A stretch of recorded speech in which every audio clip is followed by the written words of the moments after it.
Can I say, first of all, forgive me for still being on a crutch. I was on a crutch last year when they came, and I'm still on the crutch. They were going to do an operation to right my hip, for I got problems with my hip. And they were going to do an operation to take everything out and renew it, and then they changed their minds at the last minute, and I'm now probably going to have an operation on the hip to right myself around about Christmas time, so keep your fingers crossed for Christmas. Anybody would have thrown their hip out throwing Palpatine off the side there, so you are forgiven. Now, tell me, it was an interesting story. You were invited to Mr. Universe. You were a bodybuilder? Yeah. I was one of the top 20 bodybuilders in the country, in Great Britain. This is Great Britain. And we used to have we still do, we have the Mr. Universe contest every year, organised by the National Amateur Bodybuilders Association in Great Britain.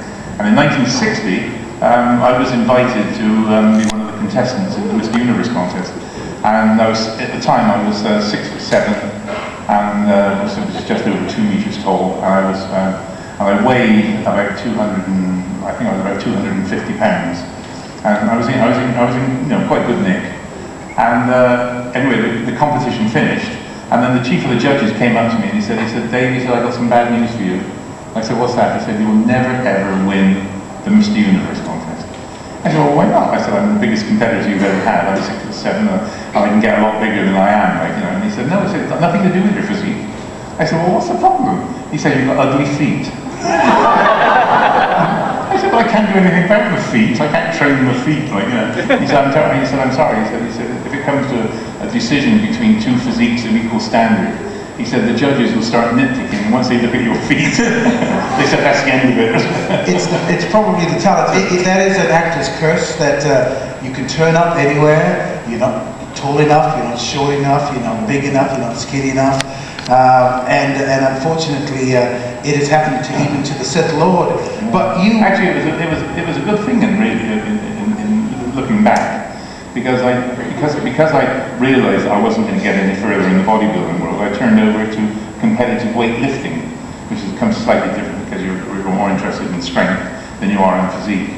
And in 1961, I got third place in the British Heavyweight Weightlifting Championships. In '62, I won it. I became the British Heavyweight Weightlifting Champion. 62, I also did the Empire and Commonwealth Games in Perth. I did the World Weightlifting Championships in Budapest. In '63, I won it again. '64, I won it again. And I had a really nice sort of weightlifting career. What was the heaviest that you ever deadlifted? Well, the deadlift is where you just pick up weights off the floor and just stand up. You still got to pick it up. And I held the British record at 678 3/4 pounds.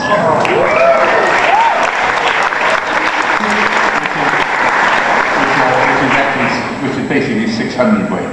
And I then went on and I also did a 700, but unfortunately there weren't enough referees present to declare it as a British record.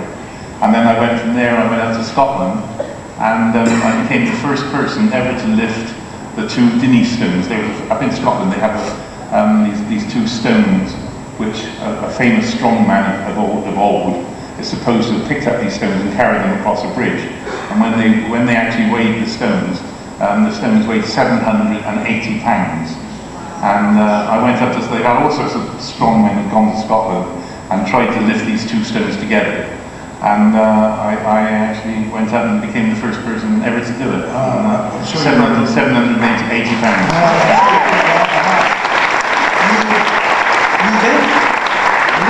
You parlay that into a training career. Tell me about your relationship with Christopher Reeves, with Superman. Well, I had three gymnasiums eventually in London. And one of the gymnasiums was in a very famous hotel in Park Lane in Great Britain, in London. And it was the Grosvenor House Hotel. And I ran the gymnasium there.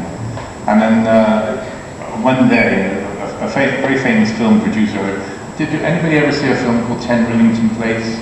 It was a film all about what we call the Christie murders in Great Britain. It was quite a famous film in Great Britain. Oh, I'm not sure if Disney had that in their shelves. This producer was a guy called Leslie Linder, and he said to me one day, he said, I don't know whether you know or not, but he said they're about to do Superman, and the Superman team are moving in to Shepperton Studios. And he said, I think you want to get down there and have a chat with somebody, because I think you'd be an ideal candidate to play Superman. So anyway, I went to Shepperton Studios and got turned down straight away. They said, well, you're not American, are you? And I said, no, I'm not American. They said, well, I'm sorry, but Superman's got to be an American. They said he has such a famous part of American comic folklore history that the American public, who are going to account for about 90% of the revenue of the film, just wouldn't accept anything but an American as Superman. So I didn't really give up. But then the next thing I know is Leslie Linder again, this guy came up and he said, my friend is going to be the director of the movie, a guy called Dick Donner. And he said, get down to the studio and see Dick Donner, you see. So I went down to see Dick Donner. And I had some lovely photographs of me playing Superman in a Max, would you believe, a Max Factor TV commercial. And it was for lip gloss of all things. I wasn't wearing the lip gloss, it was Lois Lane was wearing the lip gloss. And I got these wonderful pictures of me flying through the air, carrying Lois Lane. And Dick Donner was looking at him and said, God damn, he said, these are fantastic. And he's flipping it and said, oh, just what we're looking for. Absolutely perfect. He said, of course we can't play you. And I said, you know. He said, well, you're not American, are you? So I lost out there. And then about a week or so later, they ring me up. And they say, can you get down to the studios? We've got Superman. So I chased down to the studios and I got introduced to Christopher Reeve.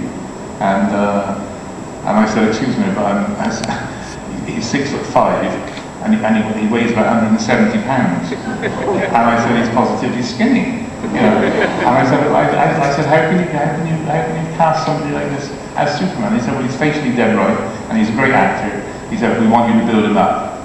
He said, so I said, well, how long have I got? They said, 6 weeks. I said, what do you want him to look like? They said, well, we want him to look like you. I said, well, why didn't you let me take the part? They said, you're not American. It's very funny because why don't we show you what happened? Take a look at this.